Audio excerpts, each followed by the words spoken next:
commence. On va résoudre le problème du jour. Alors, si un ami t'a fait du mal, virgule, combien de fois vas-tu lui pardonner? Maman, madame, maman, je sais. On lève la main, Pierre. Oui, Pierre? 7 fois. On doit lui pardonner 7 fois. C'est généreux, non? Mauvaise réponse. Quelqu'un d'autre? J'ai dit quelqu'un d'autre. Marie? Mathieu? Il me semble que Jésus a dit dans la Bible qu'il fallait pardonner jusqu'à 70 fois, 7 fois par jour. Bonne réponse, Mathieu. 70 fois 7. Et ça fait 490, madame. Ça fait 490. Quel intello, ce Pierre. J'ai dit on lève la main, Pierre. Bon, bref, c'est quand même une bonne réponse. Écrivez dans vos cahiers. Sachant que Jésus a dit que l'on doit pardonner jusqu'à 70 fois 7 fois par jour, toutes les combien de minutes faut-il pardonner une offense? Point d'interrogation. Qui veut venir au tableau pour résoudre le problème? Madame, Marie, tu veux venir au tableau? mais elle a même pas levé la main, c'est pas juste. Pierre, ça commence à faire trop. Assieds-toi, Marie. Mais je voulais juste aller au tableau. Pierre! Alors, Marie, écoute bien. Sachant que Jésus a dit que l'on doit pardonner jusqu'à 70 fois 7 fois par jour, toutes les combien de minutes faut-il pardonner une offense?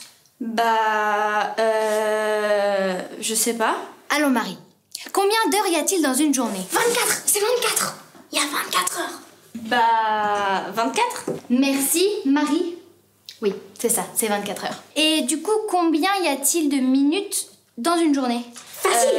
Il y a 60 minutes par heure. 60 fois 24, ça fait 1440. Il y a 1440 minutes par jour. Mais Pierre, quand vas-tu apprendre à te taire? Tu laisses aucune place aux autres. Bon, Marie. Du coup, s'il y a 1440 minutes par jour et qu'on doit pardonner 490 fois... Facile. 1440 divisé par 490, ça fait à peu près 3. On doit pardonner à peu près toutes les 3 minutes. Maîtresse, Pierre il triche, il a utilisé la calculette. Bon, maintenant Pierre, ça suffit. Je t'ai prévenu. T'as perturbé mon cours, tu vas au coin. Pardon, madame. Excusez-moi, madame. Mais Jésus a dit que vous deviez me pardonner. Alors, qu'est-ce qu'on fait?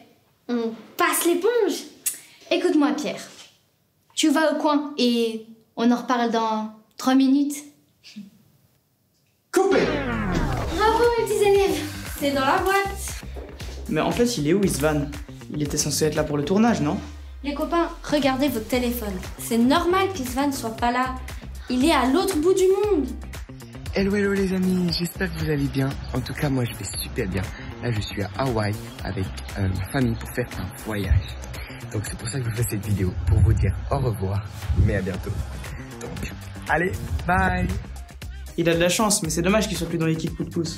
Oh, mais vous inquiétez pas, je suis sûre que de temps en temps, il reviendra dans l'émission. Mais t'es qui, toi? Je m'appelle Romain. Bon tu veux faire partie de l'équipe coup de pouce? On a perdu un équipier. Ouais, carrément. Ah bah trop bien, bienvenue. Bienvenue. Wouh!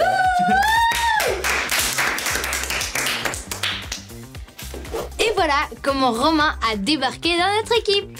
Mais on n'oublie pas Isvan. Retour sur le thème du jour, j'ai nommé... Le pardon! Et oui, le thème du jour, c'est le pardon. Et vous l'aurez compris, dans la vie, on ne pardonne pas qu'une seule fois. Il y a 1000 occasions chaque jour de pardonner aux autres. Cela arrive tous les jours et même plusieurs fois par jour.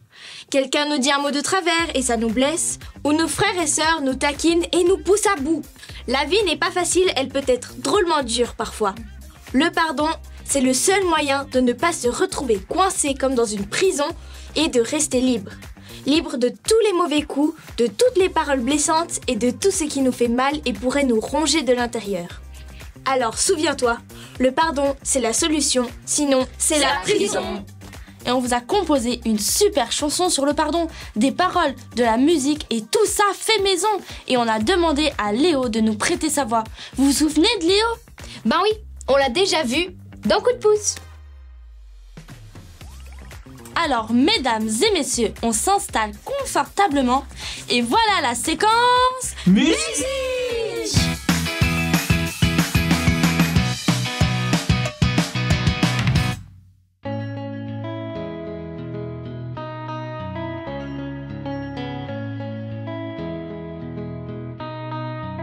On dit que l'erreur est humaine, mais ça n'atténue pas la peine. Des actes et des paroles lancés comme un couteau qui transperce, qui font mal et qui tournent dans ton cerveau.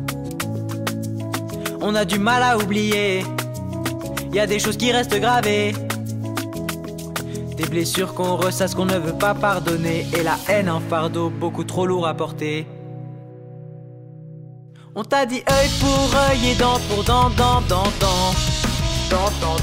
Rends les coups, te fais pas rentrer dedans, Mais le sais-tu, la rancune est une prison. Pour t'en sortir, une seule solution. Oh, c'est le pardon. Oh, c'est le pardon. On dit que l'erreur est humaine, mais ça n'atténue pas la peine. Des actes et des paroles lancés comme un couteau qui transperce, qui font mal et qui tournent dans ton cerveau. On a du mal à oublier, y a des choses qui restent gravées. Des blessures qu'on ressasse, qu'on ne veut pas pardonner. Et la haine, un fardeau beaucoup trop lourd à porter. On t'a dit œil pour œil et dent pour dent, dent, dent, dent. Rends les coups, te fais pas rentrer dedans, Mais le sais-tu, la rancune est une prison. Pour t'en sortir, une seule solution. Oh, c'est le pardon. Oh, c'est le pardon. Laisse aller ton offense, laisse tomber la vengeance, laisse couler la clémence. Envole-toi papillon, c'est le pardon.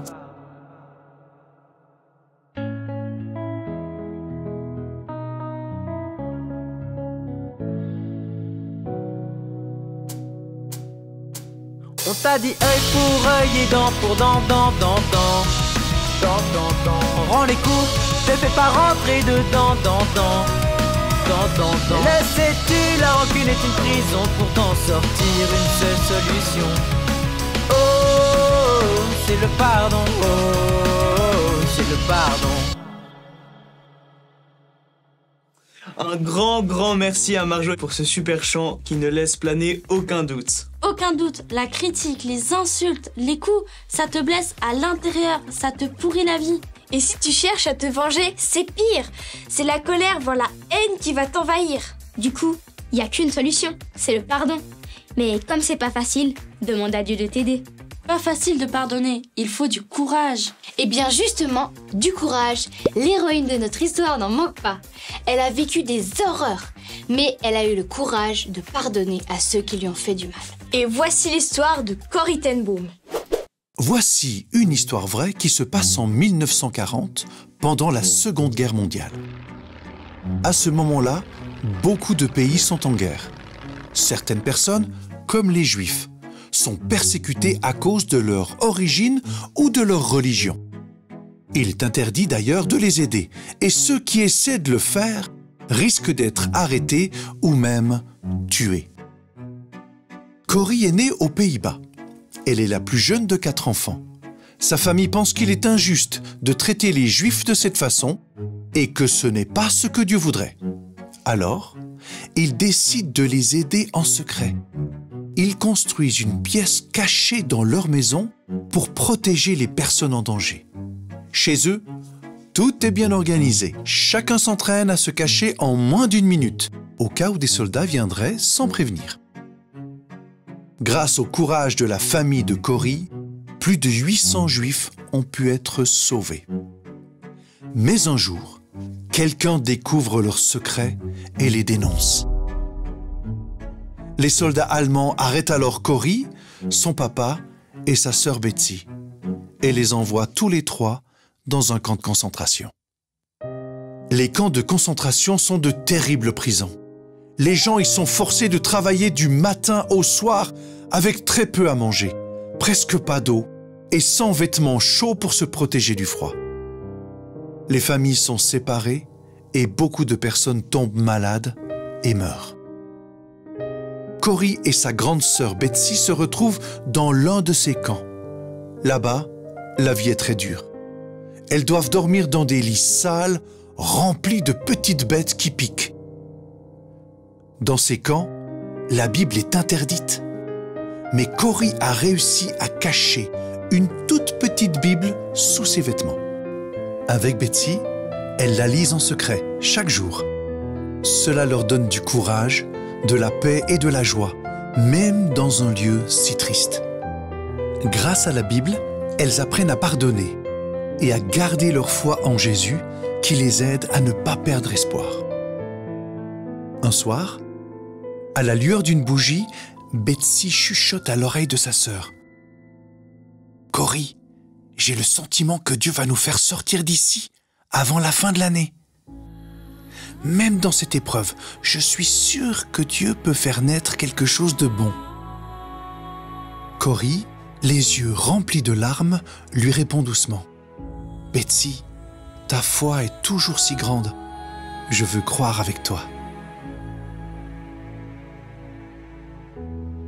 Quelques jours plus tard, Betsy tombe très malade et meurt. Cory en est très triste, mais elle comprend alors que sa sœur est enfin libérée de toutes les souffrances du camp de concentration. Et 2 semaines plus tard, un miracle arrive.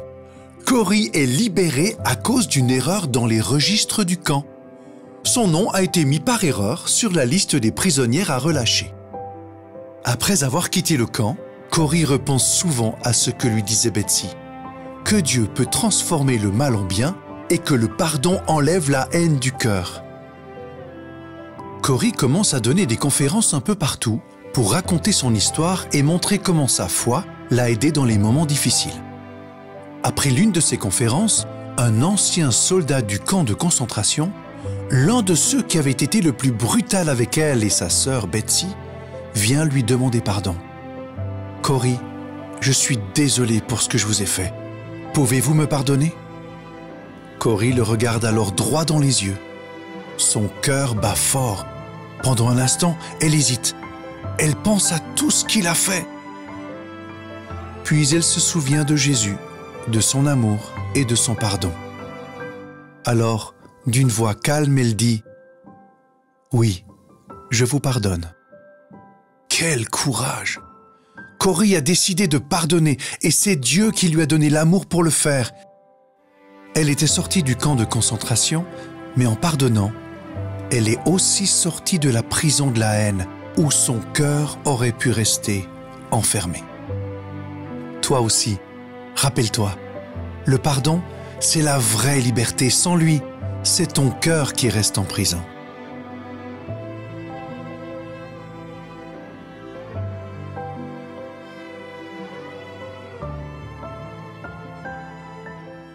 Comment a-t-elle fait pour pardonner aux soldats? C'est dingue! Ouais, faut du courage pour pardonner et surtout être vraiment décidé à ne pas laisser de place à la haine dans son cœur.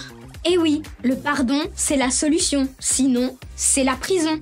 C'est pour ça qu'on a besoin de Dieu et des autres. C'est bien de leur raconter ce qu'on a vécu et ce qu'on a ressenti. Ça soulage. Et si tu as encore envie de te venger, dans la prière, abandonne ce sentiment à Dieu. Laisse-le partir.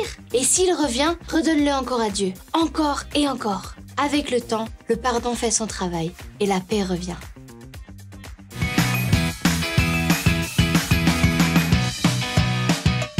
Salut!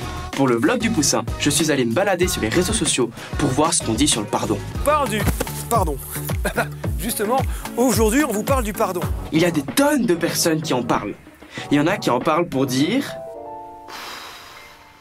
Et il y a ceux qui ne savent pas, mais qui ont quand même quelque chose à dire. Comment pardonner, je sais pas. Beaucoup de communication, je pense. De longues discussions, de longues explications. Et oui, pas facile de répondre. Surtout parce que, paraît-il... Pardon est l'un des mots de la langue française des plus difficiles à prononcer. Et en particulier si tu le dis en japonais. Comment est-ce qu'on dit pardon en japonais? Sumimasen.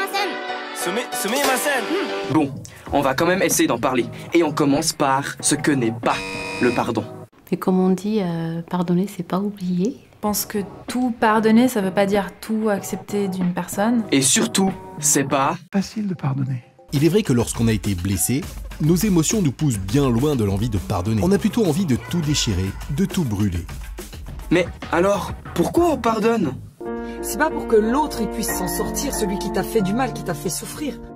C'est pour que tu puisses t'en sortir. C'est sûr que, vu comme ça... Let's make some noise! Mais en fait, on pardonne aussi parce que... T'as toujours un petit truc qui te gêne. Ouais. Et après, ensuite, quand tu l'as pardonné, bah...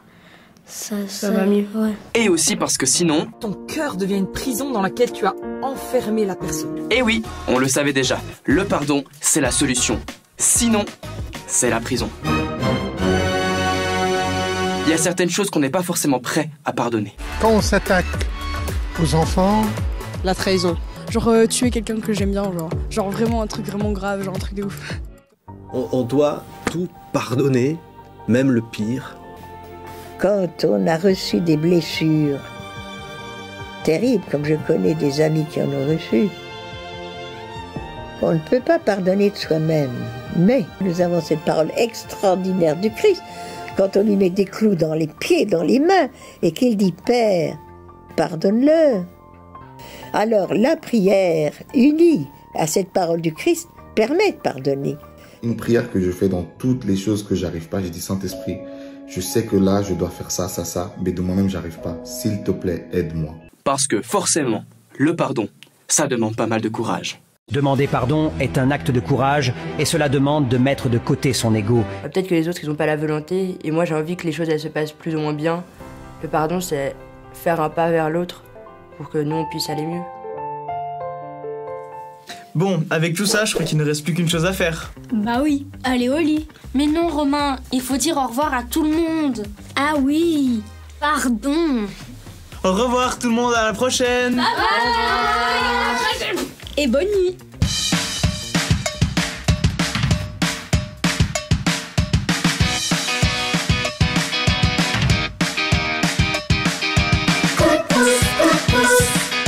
Pour aller plus loin, toi et moi. Toi et moi.